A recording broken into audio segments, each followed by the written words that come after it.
Welcome to Crash Concepts, where the economy, energy, and the environment are explored. Up next, fresh ideas and insights into the factors that are driving the world and shaping your future. Presenting information you can't afford to live without, here's Chris Martenson. Welcome to another ChrisMartenson.com podcast. I am your host, of course, Chris Martenson, and today we have the good fortune of speaking with Steve Keen, Professor of Economics and Finance at the University of Western Sydney and author of the popular book Debunking Economics and the website Steve Keen's Debt Watch.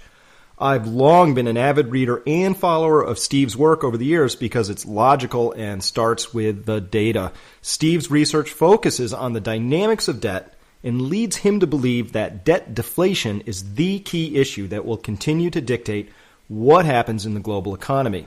I'm really looking forward to discussing deflation, his new book, maybe something of his recent debate with Paul Krugman, and whether the global markets are rolling over as we're speaking today. Steve, it's a pleasure to have you as our guest. Great to be back on again, Chris. Oh, fantastic. So, listen, let's start right at the outset. If you could give a summary for those who are not familiar with your work. You say debt deflation is the key issue. Can you give us a summary of your views? Yeah, well, a capitalist economy necessarily has banks. That's news to conventional economists, but the rest of us are quite used to that. And banks create spending power by creating debt, so you can actually have a boom being driven by banks lending money at a faster rate than the economy itself is growing, which gives you accumulation of debt, getting to be a higher and higher ratio of debt to GDP. And you get to the point where that can't continue any longer, where you can't get new borrowers. And when you reach that point, you go through a turning point then where people who've normally been enticed into the debt to borrow money to gamble on rising asset prices instead find asset prices are falling and try to liquidate. And you then have a period where debt levels are reduced. And rather than rising debt adding to demand as it does during the boom phase, during the depression phase, it's not a slump, it's a depression, people are spending less than they earn, and therefore aggregate demand is less than income, and you have a declining level of demand all the way through as asset prices collapse and debt's gradually paid back down. That's what gave us the 1930s, and we began the 1930s crisis with, in America, a debt-to-GDP ratio of roughly 175%, and thanks to the machinations of Greenspan and co., we began this particular downturn with a peak level of debt of 303% of GDP. So just as it took about 15 years to get out of the last Great Depression, this one, which Americans are still calling the Lesser Depression now, I notice, could last even longer than the Great Depression unwind did. This time with extra debt, 50% more. So in this story then, there's a math problem, and the math problem is that you can't borrow more than your income. If your debts are growing at a faster rate than your income, sooner or later you have a math problem. You're saying we reached that math problem in 2008. Do you agree with that? And secondarily, was there a trigger, an event that sort of precipitated that, or do these things just sort of happen randomly? It's an endogenous thing. You don't require an external event, because to continue having more and more debt being taken on, you've got to find people who are willing to acquire that debt. And initially, the level of debt that households had back in the 1990s was relatively low, about 40% of GDP. They were then enticed into the subprime bubble, and you had debt levels for the household sector driven up towards about 100% of GDP. To continue the bubble going, you need not to have not just rising debt, but accelerating debt. And this is why it always has to break down, because for debt to accelerate indefinitely, you'd have to get to the stage where debt-to-income ratios were infinite. Now, of course, that can't happen. So as soon as you start to exhaust the supply of people who are willing to go into debt, as you have more and more of society becoming indebted, a simple slowdown in the rate of growth of that is enough to turn the acceleration negative, and that's what drives the whole economy down. So if you take a look at the data, I think you've got to look at three factors of debt: the absolute level, the rate of growth of debt, and whether that rate of growth is accelerating or decelerating.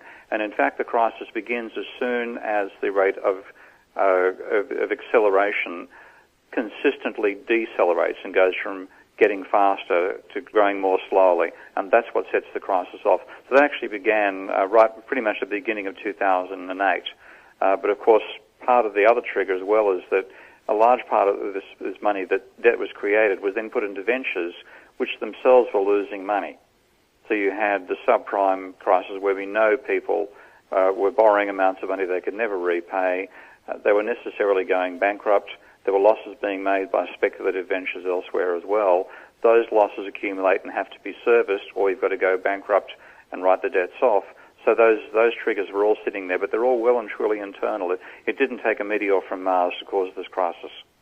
Well, so I plant the seeds of this stretching back a long ways. I'm most familiar with U.S. debt. At this point, I know that starting in 1970 through the next 4 decades, over those 4 decades, total credit market debt, which includes financial and non-financial, that doubled 5 complete times in that period of time. And, of course, the economy did not double anywhere close to 5 complete times. And so that rolled over around in 2008. And so just to get back on that trajectory, to get back to what people would call normal, for budgets to operate like we expect them to, capital markets, the whole shebang, I would estimate that we would have to double again, let's call it in a decade. So from 2008 to 2018, the U.S. has to figure out how to accumulate $50-some-odd trillion of new incremental debt. I don't know even what we would possibly lend it to ourselves for. The total housing bubble was still only in a $10-11 trillion market.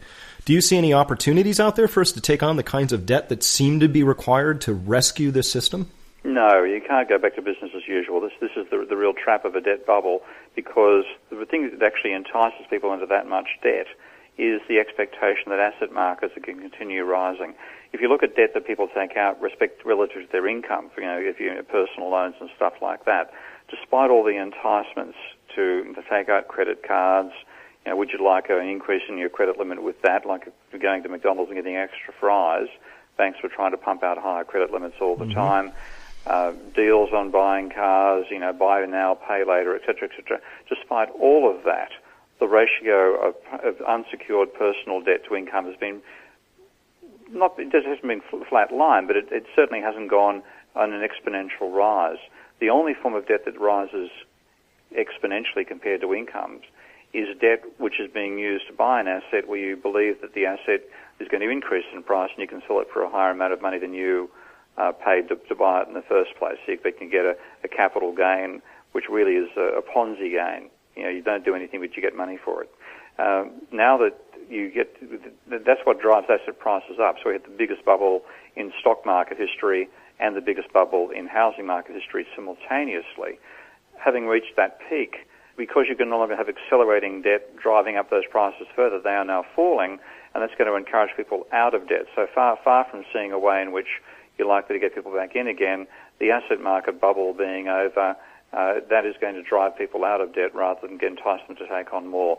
So business as usual, as it was for the last 40 years, can't be restored. Very interesting in that I note that one of the places that I date sort of a recent stumble in all of this, yes, it's a 4-decade-long credit bubble, but in 1994 we had a real issue in the credit markets, particularly corporate bonds, and Greenspan took that moment to implement something called the sweeps program, which enabled banks to effectively dodge the reserve requirements, as minimal as they were entirely, which enabled a brand new gigantic round of liquidity to take off. So we had the stock bubble, and of course that met its fate, and then that led to another round of ultra cheap money and ultimately led to a housing bubble. And so my view of this is that we started with relatively small crises that, with the application of more sugar, more monetary heroin, whatever metaphor we're using here, that just begat an even larger problem that required an even larger stimulus. And so here we are now globally looking at coordinated central bank interventions where in the past 6 years,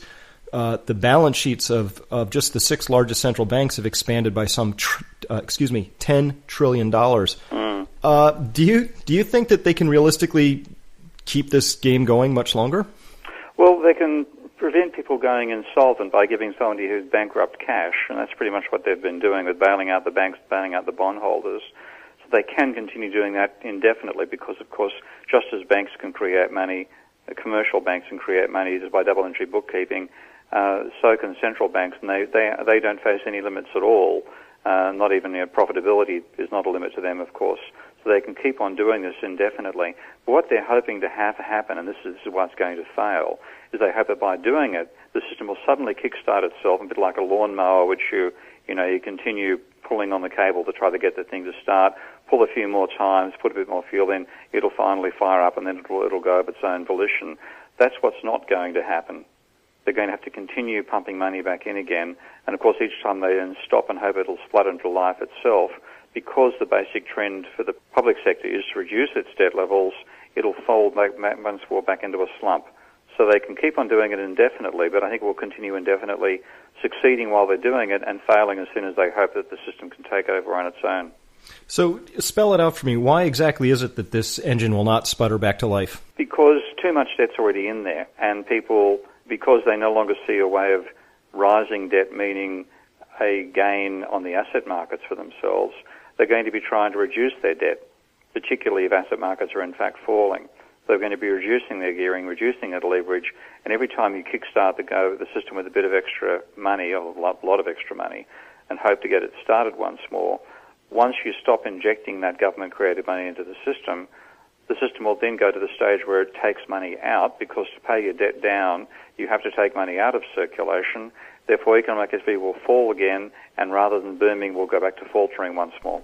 So perhaps in a microcosm, if we look at what's happening in Spain today, where we note that they've got an extraordinary debt-to-GDP ratio, they've got really dismal economic prospects, they've got a banking system that's really weak, if not mortally wounded, they've just nationalized Bankia. Is Spain a good metaphor here for what maybe the larger world is going to experience? I think America's still the best metaphor because, and therefore not talking metaphor, we're talking the actual story, because Spain as part of the euro, and the euro is another catastrophe on top of the overall catastrophe of private banking funding Ponzi schemes. So the real story is the commercial banks generating money, making profit for themselves by creating debt, and persuading us into far too much debt by the asset bubbles that growth in debt itself actually caused for prices to rise. And of course, Greenspan's rescues making this process go on for far longer than it would have done without that particular government intervention. But Spain is caught up with the euro, where just as neoclassical economists are responsible for the scale of the crisis by making us turn a blind eye to rising debt, they also drafted the economic components of the treaty to bring about European Union.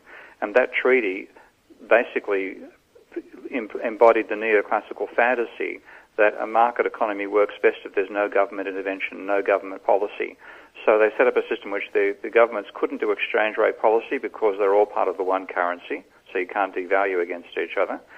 You can't do monetary policy because the European Central Bank is in control of that and sets an interest rate for the entire continent of Europe. And you can't do fiscal policy either because the Maastricht Treaty said the maximum deficit you could run is 3% of GDP, and the maximum accumulated deficit you could have is 60% of GDP, talking of public debt there. So it meant you push Europe together and said you can have neither fiscal nor monetary nor exchange rate policy, and we're going to have the most wonderful world. Well, look what's happened. It's the greatest catastrophe on the planet. So Spain is an additional catastrophe. Like in some ways, it's America squared. America squared, but America's maybe the better metaphor because it's not a metaphor. We can talk about it directly. It's the real story. Yeah, everything. America's big enough, even though it's deindustrialized massively through the last 30 or 40 years to under the cover of this financialization of the economy. It is, and even though it has a much larger import bill than it used to have as a result of that, it is still pretty much a self-contained economy. And what's going on there is an entirely endogenous process of the banks creating too much debt, funding an asset market bubble, and now we're caught up in the deleveraging from that, and we're back in another Great Depression. Well, the idea, I guess, so to start to spin over into this great debate that's been brewing with the neoclassical economists, who, by the way, have been just spectacularly wrong, yet to hear a qualified, reasonable mea culpa from that crew yet. If I could summarize, they seem to be saying any failures in policy that and traction that we're not seeing so far is simply because we didn't do enough. Enough of what? What exactly? So you've mentioned that some of the strategy here was sort of delay and pray, right? So we just kick the can long enough and pray, and maybe the economy sputters back to life all on its own. But there have been a number of other dynamics driving this, with taking what were private debts and pushing them over onto the public side of the balance sheet with direct monetization of government debt by central banks, in particular the Federal Reserve, very, very large quantities. What exactly is the strategy here? Well, this is the intriguing thing, because the strategy is panic. The neoclassical economists believe the economy is self-equilibrating. We'll always return to equilibrium after any minor shock, and they really regard the global financial crisis as just a really big shock that for some reason continues remaining negative, and they can't work out why. And in fact, if they actually had their druthers, they would have druther done nothing back at the time of the 2007 crisis, except that, according to the theories, that crisis shouldn't even have happened. So what happened when the crisis hit? You had people who were neoclassical and vehemently anti-government spending suddenly became born-again Keynesians and threw as much money as they could at the system, hoping that would get it over this temporary crisis. And then when they've done that, and they got a bit of a recovery for a while, the sheer scale of the government spending was far, far greater than the Great Depression, and therefore you had a boost to aggregate demand coming out of the government's behaviour. But then they thought they could sit back and watch it start booming once more. And rather than booming, of course, we've had an economy which I guess is basically splutters. So normally after a standard post-Second World War recession, where growth is negative for a couple of quarters, you normally get a rebound, whereas it's been up to about 5 and 6% growth on an annual basis per quarter for a few quarters at least after the slump. And the best they've managed so far is about 3. Of course, we're falling back to the stage where it's 1 and may even hit negative again. So their response was to abandon their principles, so-called, and go for government spending, and then pray that that'd be enough to get the system started again. And they're basically flummoxed as to why it hasn't worked. I'm going to note that I think Keynes is getting a bad rap in this. He is getting a bad rap, yeah. I've read some of his works, and he's clearly a very intelligent person, and I'm going to go out on a fat limb and suggest that he would not ever support the idea of trying to exponentially grow and increase your debts faster than your income. He was clearly too smart for that. Keynes was aware of the dangers there. And Keynes, like I often said, people like Paul Krugman call themselves new Keynesians, him and Woodford and Thoma and so on and so forth. As I wrote in the Debunking Economics, if they can call themselves Keynesians, then I can call myself a duck because I can say the word quack. Mm-hmm. There is no way in which they reflect what Keynes actually wrote. And ironically, you read them and they say, well, they don't care what Keynes actually wrote. They call this Talmudic research. Well, I'm sorry.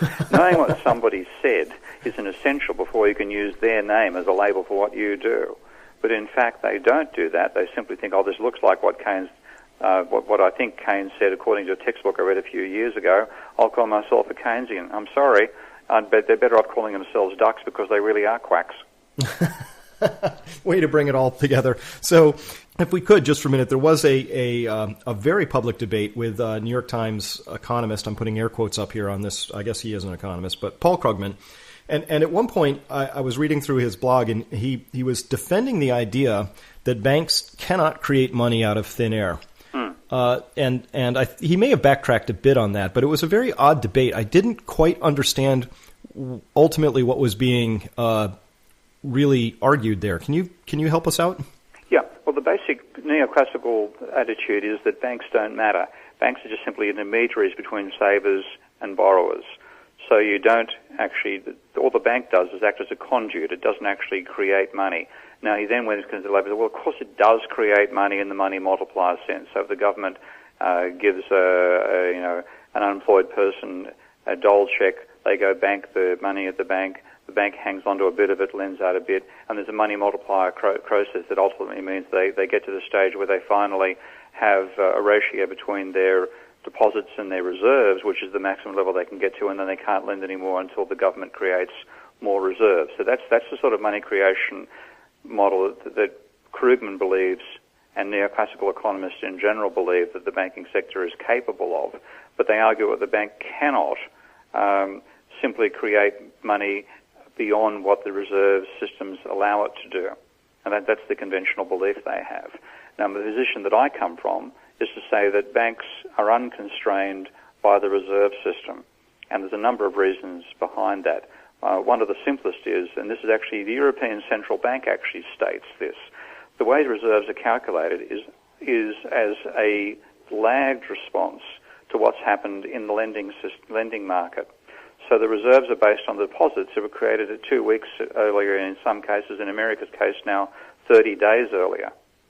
So in other words, it's after the banks have created new money, then the reserves they need to match the new money they've created are determined.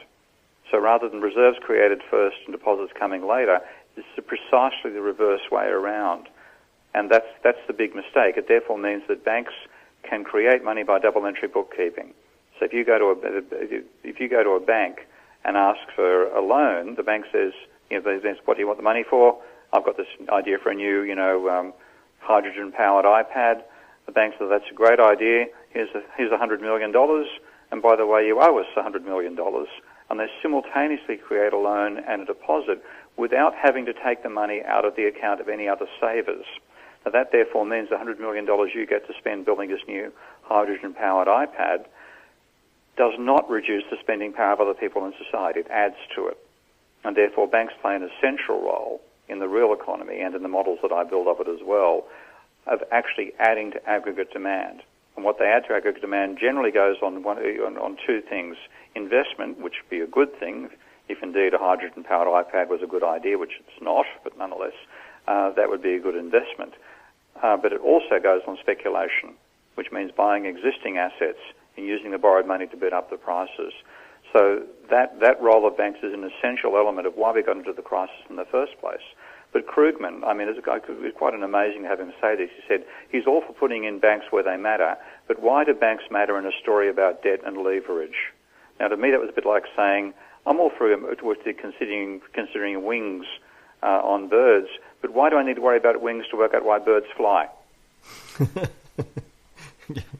It's mysterious. It's just mysterious to me that there can be such a disconnect between what appears to be obvious conclusions from lots of data. You don't have to dig hard. It's all right there. So help me understand something then. As I watch I do something very arcane. I look at the monetary aggregates because I think there's still some information in that. And my prediction is that someday the velocity of money will turn around like it always does, and that'll be a moment to behold.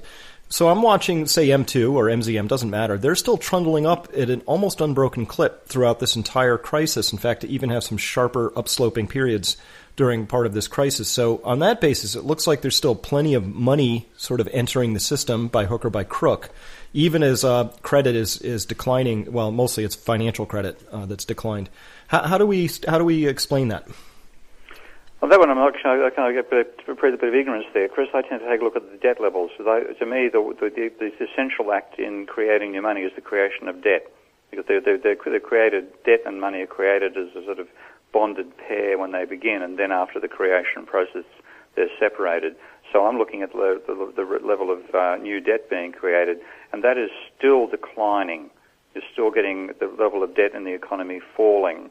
Very, very slowly now. It's falling very rapidly when the crisis first began. So that's the main metric that I look at. The monetary aggregates, on the other hand, I tend to regard them as being caught up in the whole shadow banking sector and what's being done by the government in its rescue attempts. And I think there's so many black arts going on there that I just don't find that data reliable enough to worry about too much. So I understand it does puzzle me. I have to defer to you on that one. All right. Well, back to your earlier point, then, one of the other things that this double entry bookkeeping and credit expansion really does enable as well. If I look at the inflation-adjusted expenditures of all the major OECD governments, they're all upwardly sloping lines for the past decade. And so the other enabling feature of creating all of this money is to allow governments to not really have to figure out how to balance their books all that carefully. So everybody got to participate in this party, I assume. Well, it's a bit different. There is a reason why debt should rise over time, but it should rise roughly at the same pace as income, faster sometimes, more slowly at other times. That's I'm talking about private debt there. Because when you have a growing economy, it's because the growth is financed largely by the increase in debt financing investment, which then gives you technological improvements, new products, and so on. That is a reason to continue borrowing money. So we should normally expect the banks to be creating new debt most of the time, and only when the economy is actually in a recession would you see the level of debt falling. And that would be a healthy economy if we didn't have financing Ponzi schemes as well, and therefore rising exponentially faster than income. Now, the same thing applies for the government. If you have a mixed economy, a combination of both private sector spending and government spending, private sector created money and government created money, you have to have the government creating additional money over time as well. And the major way it does that is by running a deficit. So the normal situation for a growing economy should be a deficit. That means that the level of government money in the system remains roughly comparable to the level of private money. Instead, what we've had with this fixation on balancing the books, which would be the right thing to do if you had a static economy, that has actually led to the level of government money plunging over time. If you go back to the 1960s, and here I've got some memory of the levels of aggregates back then. Back in the 1960s, M0 was about 15% of the total money supply. And if you fast forward to just before the crisis, we're down to about 3%. Now, that was the government actually, because of this obsession with running surpluses during boom times and even during some slump times, reducing the amount of government money in circulation, letting the credit system go crazy. Then when the crisis hit, what does Bernanke do? He doubles the base money supply in 4 months. From the previous doubling took 13 years. And we got back to pretty much the same ratio as 1960 by the time we finished the pumping into the system. But it actually helped destabilize it in the period before that. Let's imagine then when we see what's going on right now, you say credit is slowly falling. It's not growing at all, right? So if credit is falling slowly at this point, would you say that then the pressures on the global financial system, on markets, on the economy, the larger economy, are those pressures still growing at this point? Yeah. So the reason we have this trauma for the asset markets is because of this whole relationship that rising debt has to the level of asset markets. So if you think about the best example, the most direct one, is think about demand for housing. Where does it come from? It comes from new mortgages. So if you want to sustain the current price level of houses, you have to have a constant flow of new mortgages.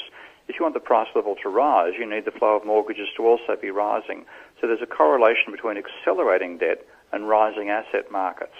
And that correlation applies very, very directly to housing. If you look at the relationship over the 20-year period from 1990 through to now, the correlation of accelerating mortgage debt with changing house prices is 0.8, very, very high correlation over boom and bust, obviously, too. It's not quite so clear for the stock market, but it's still about 0.35. And given how volatile the stock market is, I find that's a remarkably high correlation anyway of aggregate debt to the change in the stock market. Now, that means that when there's a period where private debt is accelerating, you're generally going to see rising asset markets, which, of course, are what we had right up to 2000 for the stock market and, of course, through 2006 for the housing market. Now that we have decelerating debt, so debt is actually, generally speaking, slowing down more rapidly over time rather than accelerating, that is going to mean falling asset markets. And because we have such a huge overhang of debt, that process of debt accelerating downwards, decelerating, negative, is more likely to rule most of the time rather than going positive. And we will therefore find the asset markets traumatizing on the way down, which of course encourages people to get out of debt.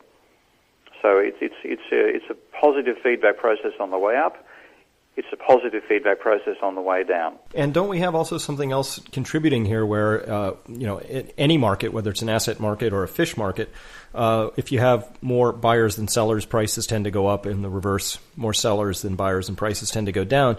And when I look at the demographics of the United States, also of Europe, people enter their peak earning years between the ages of 30 and 50. Mm-hmm. And then when you have more retirees than people behind them, where you have some sort of a demographic bulge, you generally will find, well, who are they going to sell their assets to as they want to fund their retirement? Japan, in many respects, is almost exactly 10, maybe 11 years ahead of the United States in terms of its population demographics. And they've been experiencing just horrible asset markets for a very sustained period. Bernanke certainly studied that and, promised we wouldn't turn Japanese. Have we just turned Japanese? Oh, well and truly. I mean, that sort of work is the stuff that Harry Dent's the expert in, of course.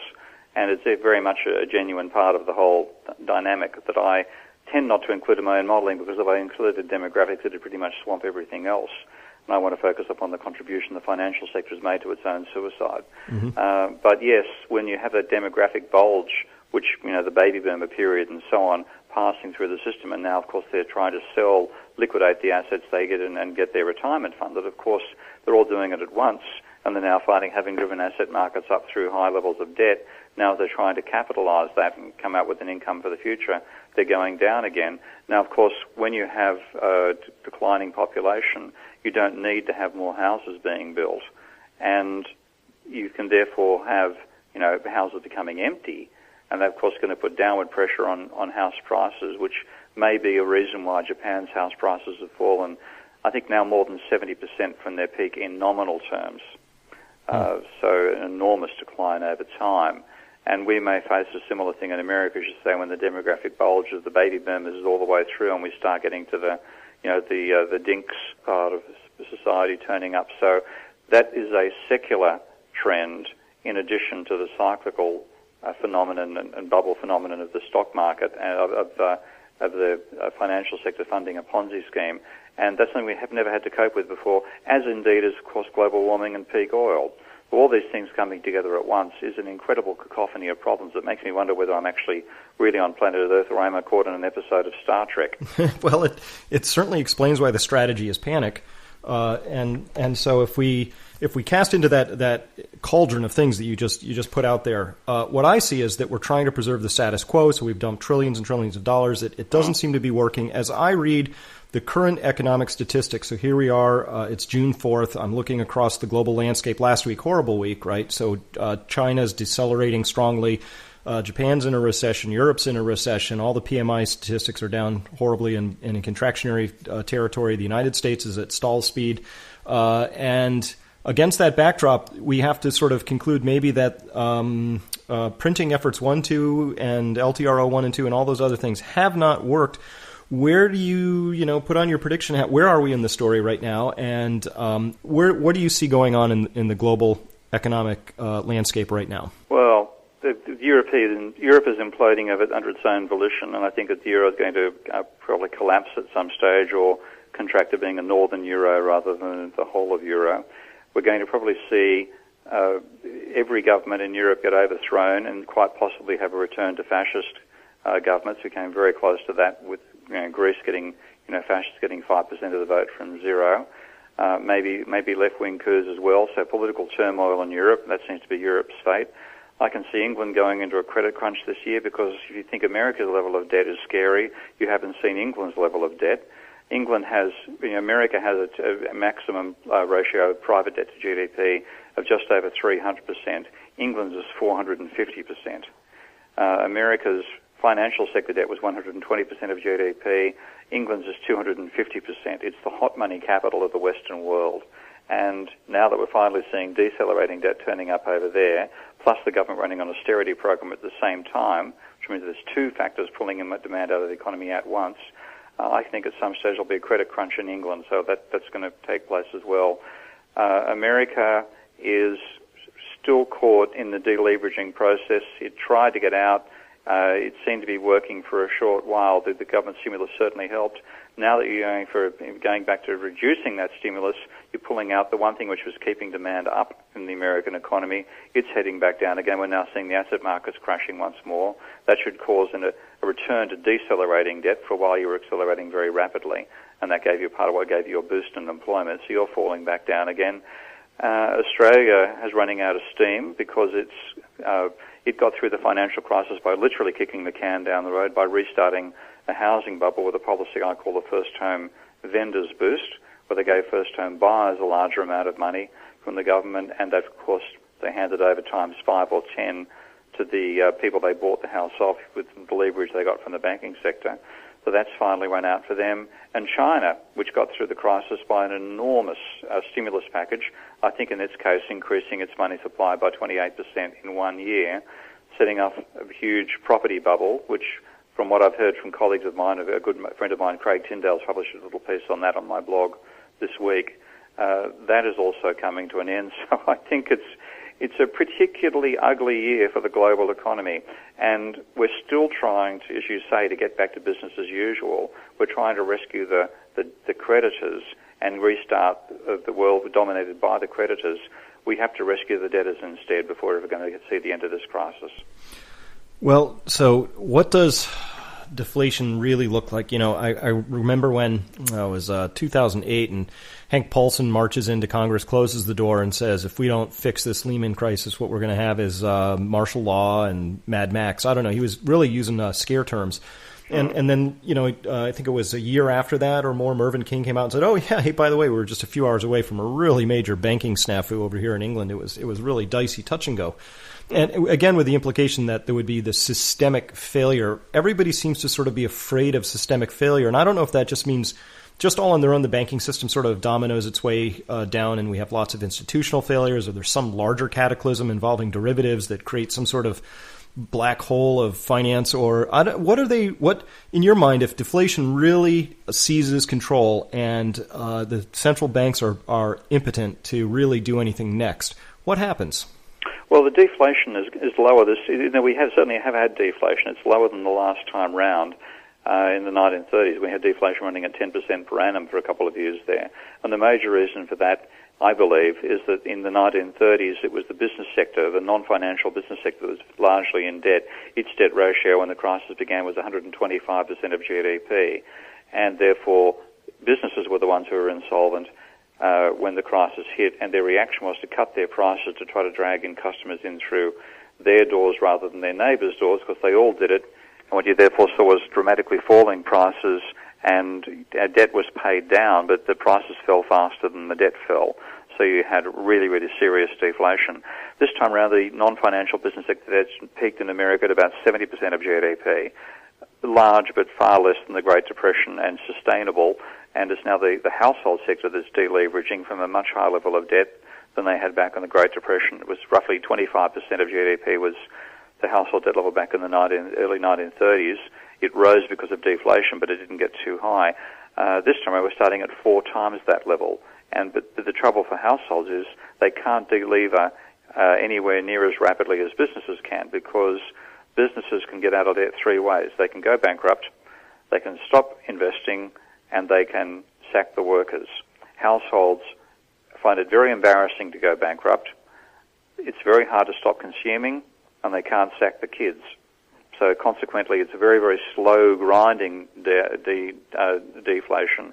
When it comes to what the central banks and the governments are doing about that whole process, they are really afraid of a systemic breakdown in what you can pretty much call the repo market, the repurchase agreements that are a major part of how banks fund themselves by selling a bond or a financial instrument of some sort to another bank and agreeing to buy it back at a higher price slightly at a later period.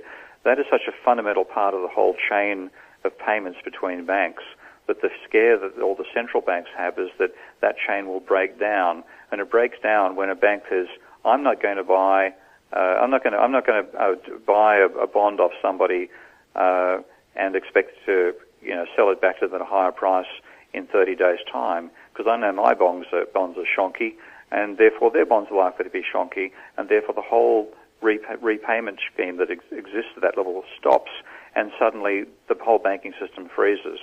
Now that's the real fear they've got. The other fear, which we actually saw at the time of the Lehman Brothers collapse, was that Lehman Brothers had cornered the commercial paper market. And that's how these days, unfortunately, because banks have been so derelict in their duty, that's how non-financial corporations mainly fund themselves, by issuing very short-term paper to pay the wage bills and pay for the material inputs and so on. And when Lehman failed, because they'd cornered the market, the commercial paper market failed. And that meant firms literally didn't have the money to pay wages that week. Now that's what really put the bejesus up at Hank Paulson, and they're afraid of a repeat of that.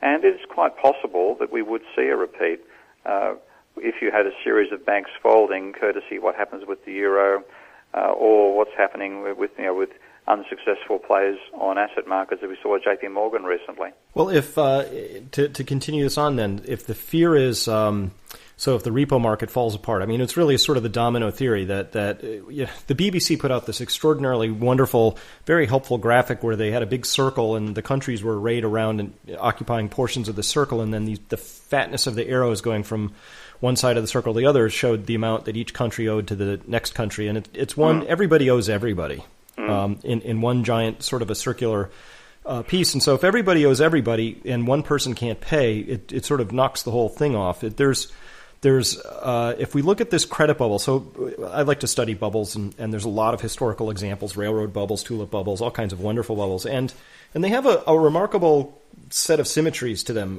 One is a time symmetry, about as much time as they take to develop. They maybe just a little quicker they unravel. And the second is they tend to sort of return from whence they came in terms of price levels. And so if we just nominally said, okay, we're just going to pick a number and say this credit bubble started just even 10 years ago. Let's start it in 2000.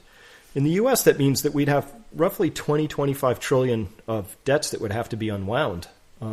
We've maybe done, I don't know, 3 trillion of that, maybe something like that.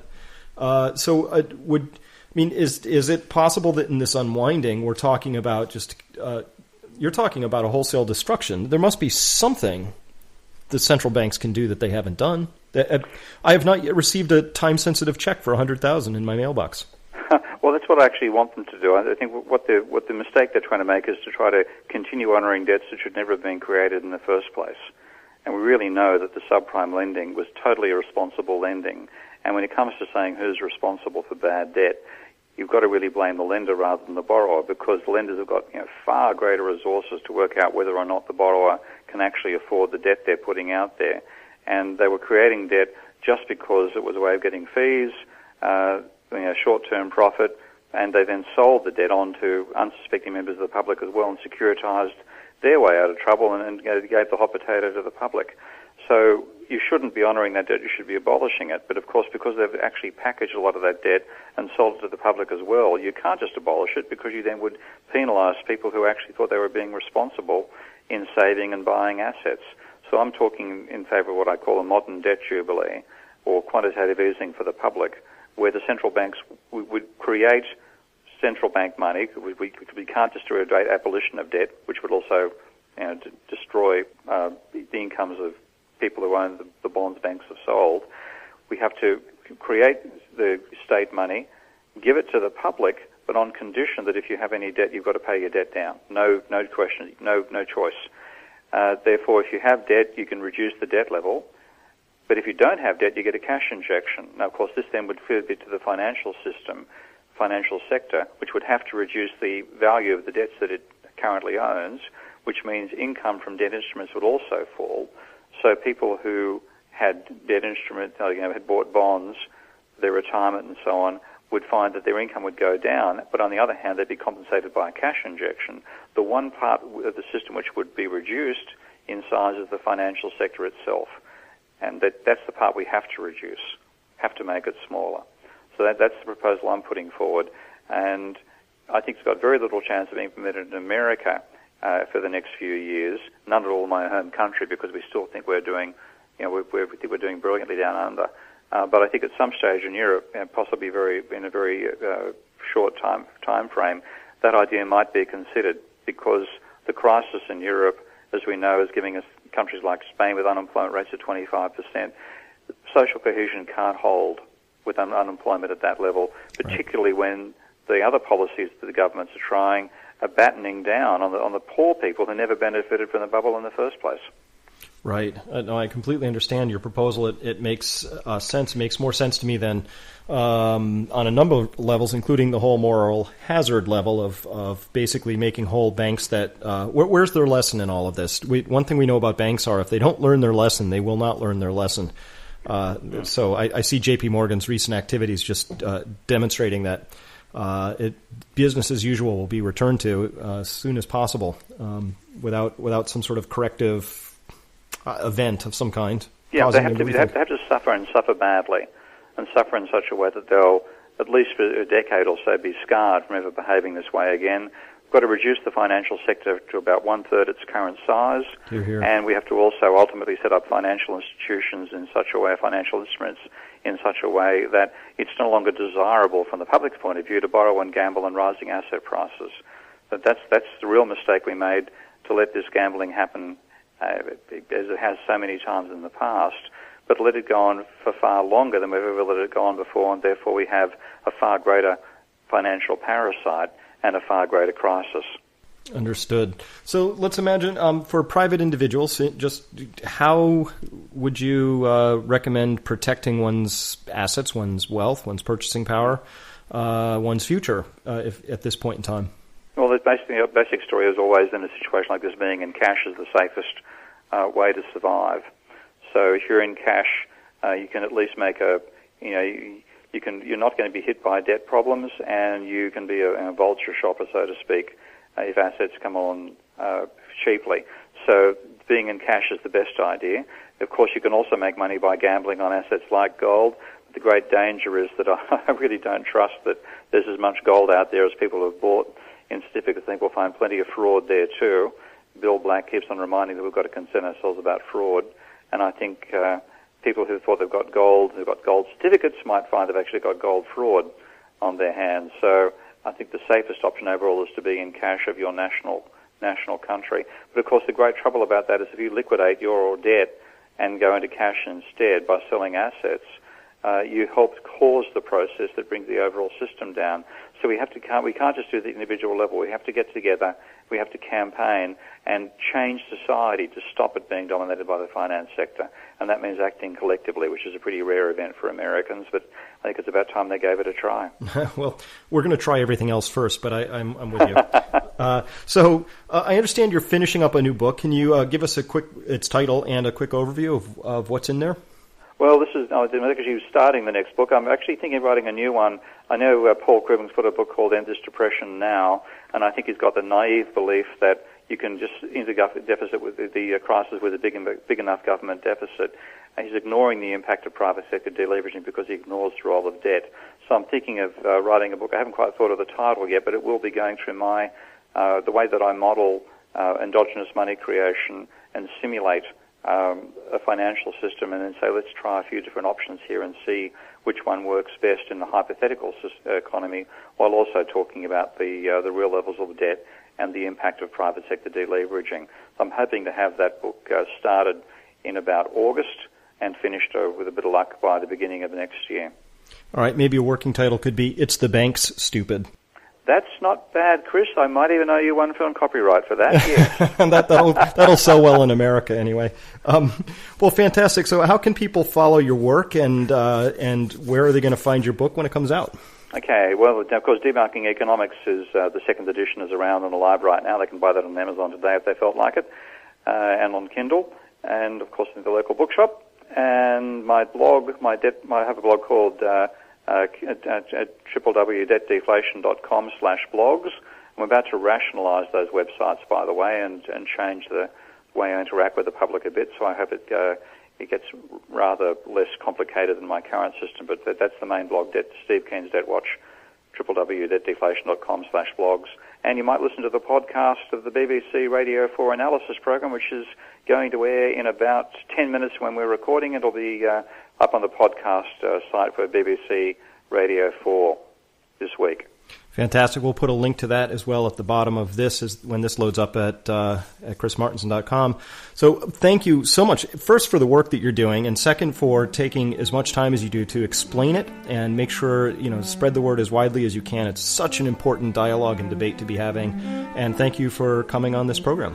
Welcome, mate. I'm glad you're there. Thank you. Okay, Chris. This concludes this podcast by Chris Martinson. To gain further insight into where things stand today and what might happen tomorrow, please visit chrismartinson.com. That's CHRISMARTENSON.com. Please join Chris Martinson next time to continue your journey toward awareness, understanding, and action.